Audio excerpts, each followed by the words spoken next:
Justiça do Rio cita Gerson para responder a processo e o Mengão pode receber até 42 milhões de reais. Salve nação rubro-negra, estamos chegando com mais um react aqui em nosso canal. Trazemos um recorte do canal Opina Porco, link na descrição. De clube novo, Gerson deve responder na justiça a um processo milionário acionado pelo Mengão. Neto trouxe mais detalhes sobre o caso e fez uma análise perfeita da possível punição ao ex-jogador do Flamengo, agora defendendo as cores do time mineiro.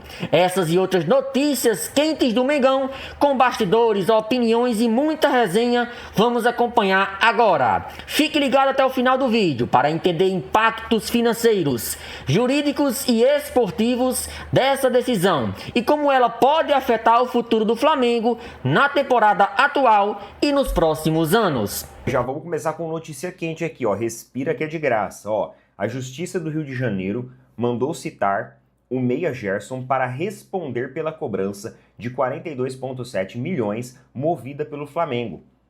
A ordem de citação foi publicada na sexta-feira e está endereçada à FGM Sports, empresa de Marco Silva, o Marcão, pai e empresário do jogador. Marcão ainda desconhece a citação e vai aguardar a chegada do processo para se manifestar nos autos. A briga foi antecipada pela ESPN no último dia 15. A ação corre em sigilo na 25ª Vara Civil do Rio de Janeiro desde o dia 14 de janeiro. O valor da causa é de R$ 42.750.000. A ação é contra Gerson e a FGM Sports, empresa de seu pai. A cobrança se dá baseada no contrato de direitos de imagem firmados entre Flamengo e o staff de Gerson na época da assinatura de seu último contrato com o clube, que entrou em vigor em abril de 2025.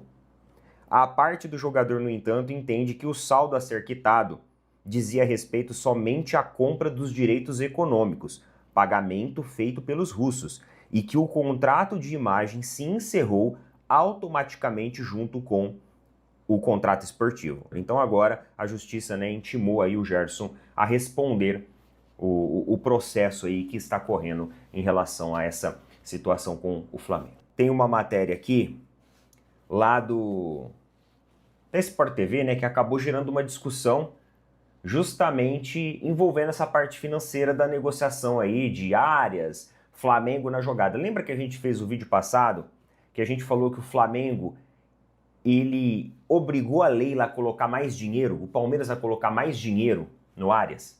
Olha só essa discussão aqui lá da Sport TV, do Rizek com o Lino, sobre essa situação. Eles discordaram em relação à postura do Flamengo quanto a isso. Vamos ver aqui. Pegar o microfone agora que eu vou colocar só o áudio, tá? Créditos à Sport TV, não vou colocar a imagem por questões ali de direitos também.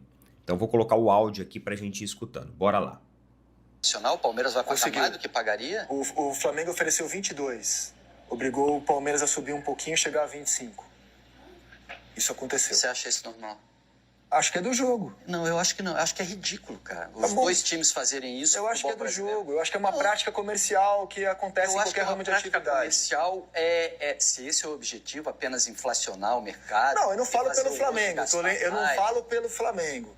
Eu faço uma leitura que é do jogo porque o próprio Palmeiras, quando fez uma proposta para o Bruno Henrique, sabia que isso ia obrigar o Flamengo a pagar mais pelo atacante. Ridículo. Enquanto esses clubes... Ridículo. Enquanto você não pensar como liga, você não criar fair play financeiro, passa por isso também, você não respeitar mercado, competir é uma coisa. Mas peraí, você entrar só para inflacionar... Tá dentro do fair play financeiro, o Palmeiras não está se endividando para trazer o Arias. Eu falo da nem competição. O Flamengo. Rizek, esses clubes, se tem dois clubes hoje que não precisam se preocupar com isso, são esses dois. O dinheiro que eles geram é do futebol, cara. O Palmeiras arrecadou 1,6 bilhão de reais ano passado, o Flamengo 2,5. Esses clubes não têm problema de fair play financeiro. Mérito deles, inclusive. O futebol tá virando monopólio, né? O futebol tá virando jogo de mercado imobiliário. Não, cara, os outros clubes é que deviam mirar Flamengo e Palmeiras, em vez de ter inveja, como é que eu chego lá? Porque potencial eles têm. O Corinthians não tem potencial para ser um Flamengo? O São Paulo não tem potencial para estar, no mínimo, numa situação igual a do Palmeiras? Claro que tem. E, pessoal, eu tinha esquecido completamente dessa situação do Bruno Henrique. porque de fato isso aconteceu. O Flamengo agora vem e inflaciona os valores para o Palmeiras. Lá atrás, a Leila, no momento que o Bruno Henrique estava no término de contrato, a Leila vai lá e coloca uma proposta, inclusive muito agressiva, ao Bruno Henrique. Agressiva até demais pela idade do jogador. Era uma proposta muito incompatível. E diversas vezes a Leila, ela fez esse movimento também de colocar proposta ou jogar indiretas a jogadores do Flamengo. Isso aconteceu com o Pedro, teve indiretas. Aconteceu também Gabigol, aconteceu Andreas Pereira, trouxe o Andreas Pereira. Gerson também aconteceu. Então vários e vários jogadores do Flamengo, eles foram repercutidos em vários momentos pela gestão do Palmeiras. E agora, eu não acho que o Flamengo fez isso para inflacionar necessariamente a negociação. Vamos lá. Vou explicar para vocês meu ponto de vista. Eu acho que foi aquele negócio. Se a gente não acertar de um jeito, a gente acerta do outro. Porque se o John Arias pega e fala assim, não, eu aceito a proposta do Flamengo, o Flamengo contrata. Então o Flamengo tinha a intenção de contratar o Arias. Mas também o Flamengo sabia da possibilidade do não. E é aí que entra. Não, se a gente não contratar ele, pelo menos a gente sobe a régua. Eles não subiram a régua pra gente lá atrás, a gente vai fazer isso agora. O cara falou de fair play financeiro. Isso não vai contra o fair play financeiro, mano. Isso daí é uma disputa comercial, é uma disputa de mercado que não tem como você ficar regulando, limitando. Faz parte do business futebol. E se essa disputa ela está acontecendo, por um lado, ela mostra um pouco de egocentrismo das gestões, egocentrismo da Leila, quando vai atrás de jogadores do Flamengo, egocentrismo do BAP, quando resolve responder a Leila, fazendo talvez a mesma articulação, a mesma movimentação. Mas tem um outro teor também. O teor de que o futebol brasileiro ele está aumentando o seu poder aquisitivo, ele está aumentando o seu potencial financeiro. E essa é a perspectiva copo cheio, essa é a perspectiva boa. Então, quanto a fair play financeiro, não tem nada para fazer aqui, nem deve fazer. É uma disputa, cara, que você tem que estimular cada vez mais. Pô, o melhor cenário do mundo é os clubes terem essa corrida financeira em busca de se aperfeiçoar mais, arrecadar mais. Isso é extremamente saudável. Eu, de fato, confesso para vocês que eu tinha esquecido completamente que lá atrás a Leila colocou propostas também na mesa pelo Bruno Henrique, uma proposta muito agressiva mesmo. E aí, talvez o Flamengo pensou assim, se a gente não acertar pela contratação, a gente acerta pelo troco. E inflaciona um pouco, sobe a régua um pouco. O Flamengo vive um cenário curioso e desafiador no mercado da bola dentro do futebol brasileiro. Apesar de contar com um elenco considerado forte, numeroso e tecnicamente qualificado, a diretoria rubro-negra tem encontrado grandes obstáculos para negociar jogadores com clubes nacionais nesta janela de transferências. Até o momento das movimentações realizadas, apenas um atleta acabou sendo vendido para um concorrente direto do país, o que evidencia como fatores financeiros, estratégicos e esportivos têm travado possíveis acordos. O clube até admite a liberação de algumas peças do elenco, especialmente aquelas que perderam espaço ou não fazem parte do planejamento da comissão técnica comandada por Felipe Luiz. No entanto, as propostas recebidas, na maioria dos casos, são vistas como insuficientes pela diretoria, que entende que abrir mão de atletas do elenco principal exige uma compensação financeira relevante. Afinal, qualquer saída gera a necessidade de reposição, e o mercado atual apresenta valores elevados para jogadores capazes de manter ou elevar o nível do grupo. A única negociação envolvendo um clube brasileiro que resultou em venda efetiva foi a de Victor Hugo, jogador que sequer estava atuando pelo Flamengo no momento. Emprestado ao Santos até o meio do ano, o meia despertou o interesse do Atlético MG. Após conversas entre as partes, o Flamengo aceitou vender 50% dos direitos econômicos do atleta por 2,5 milhões de dólares, valor que gira em torno de 13,4 milhões de reais. A diretoria considerou a proposta satisfatória dentro do contexto, especialmente por se tratar de um jogador jovem, que ainda busca a afirmação definitiva no futebol profissional. As demais saídas registradas nesta janela não representaram negociações relevantes com clubes brasileiros em termos financeiros. O goleiro Matheus Cunha, por exemplo, acertou com o Cruzeiro em fim de contrato. Situação semelhante viveram o zagueiro Pablo, que se transferiu para o São Bernardo, e o atacante Carlinhos, que seguiu para o Remo. Nenhum desses casos gerou retorno financeiro significativo aos cofres rubro-negros, pois envolviam atletas fora dos planos ou com vínculo próximo do fim. O zagueiro Clayton, também em fim de contrato, deixou o clube rumo ao Wolfsburg, da Alemanha. No mercado internacional, o Flamengo conseguiu avançar um pouco mais. O lateral esquerdo Vinha foi emprestado ao River Plate, da Argentina, até o final do ano, em um acordo que renderá cerca de 500 mil dólares, algo em torno de 2,7 milhões de reais. Já o atacante Juninho foi negociado em definitivo com o Pumas, do México, por 5 milhões de euros, valor que corresponde aproximadamente a 32,3 milhões de reais. Essas operações reforçam a percepção interna de que o mercado externo, muitas vezes, se mostra mais viável financeiramente do que o nacional. Outro caso que chamou a atenção foi o de Michael. Fora dos planos da comissão técnica, o atacante chegou a ser alvo de clubes brasileiros, com destaque para o Santos, que tentou viabilizar sua contratação.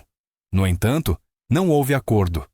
O Flamengo até demonstrou disposição para negociar o jogador, mas não aceitava arcar com os valores que ainda tinha a pagar ao atleta. Além disso, o salário de Michael, considerado elevado para a realidade da maioria dos clubes brasileiros, acabou se tornando um entrave decisivo.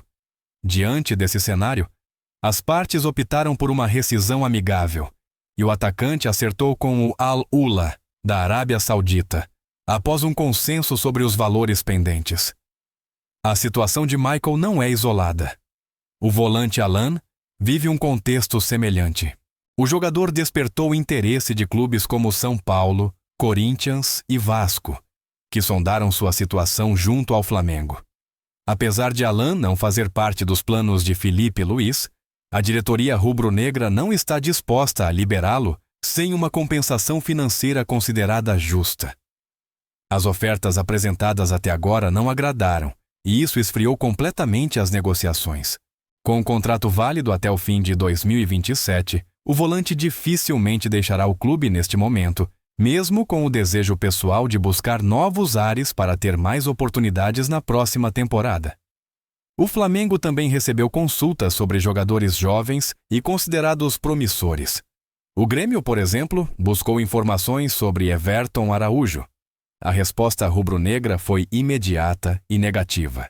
Internamente, o atleta é visto como alguém com potencial para crescer e agregar qualidade ao elenco principal, sendo tratado como uma peça importante para o futuro próximo do clube. Por isso, qualquer tentativa de negociação foi prontamente descartada. O atacante Luiz Araújo também teve seu nome debatido nos bastidores de outros clubes, como o Cruzeiro.